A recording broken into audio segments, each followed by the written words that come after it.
Ricky Fire, show them style. Respect, oh God bless. Me say no man curse. Expatriota komnie.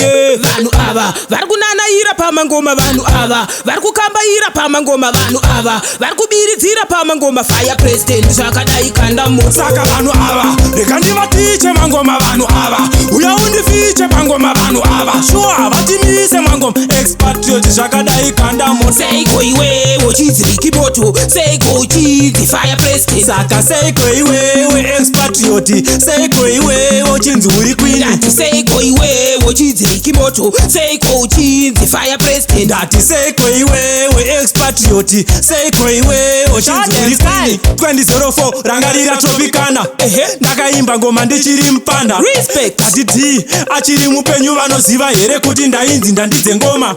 Zvakatanga kare kare tiri patropicana, patakafunga sita riya kuti ndandidze ngoma. Inini newe Ricky Fire tichitsemura ngoma pachirasa kwete pachibora ngoma. Handisi muzukuru pamangoma ndiri kule, togona kuimba futi nelangweji yechigule.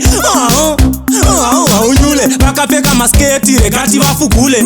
Pamangoma ndine nharo, ini ndine bhoto, vanozvisiva vanhu ava. Nyangwe ndiri chimoko ndine chikokoko, ini ndinobuda popo. Respect zvakadaro ndinokanda moto. Patakabva nengoma vanoziva vashoma, reka ndivaratidze kuti ndiri mukoma. Pamangoma ndakazvarwa ndikagara ndikafamba ndikakambaira, handisi mwana wemwana. Uchidzi Rikiboto, seiko uchidzi fire president. Saka seiko iwe expatriot, seiko iwe wochinzi uri queen. Ndati seiko iwe wochidzi Rikiboto, seiko uchidzi fire president. Ndati seiko iwe expatriot, seiko iwe wochinzi uri queen. Ndabvira kare kare ini ndichivaona, hamena kavadzidzisa zvekubiridzira, vari kungotaura vachada kuimba style and pattern havanyatsi kuziva. Saka panyaya dzengoma takaoma, torova nechishona nechijoma, tiri ana mukoma naziva zvoona, tofadza vari kudheni kana vari kuboma, tikavhura mabara vanostika sengoma, tovaunganidza